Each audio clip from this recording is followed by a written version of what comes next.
На самом деле, мне никогда не было страшно шутить про свою девушку. Мне было страшно только один раз, когда я шутил про Александра Григорьевича Лукашенко.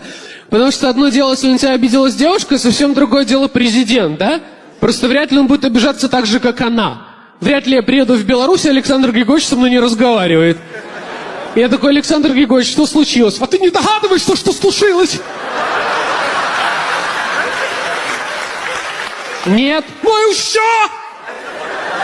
Александр Григорьевич, ну простите меня. Возьми чашку, Слава. Взял, брось ее на пол. А теперь попроси у нее прощения. Посмотри, станет ли она опять целой. Не станет, Слава, как и моя душа.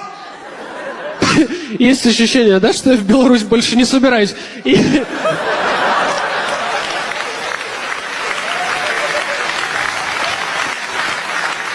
И поставит статус ВКонтакте. Ты можешь быть прав хоть 1000 раз, но какой там смысл, если твой президент плачет?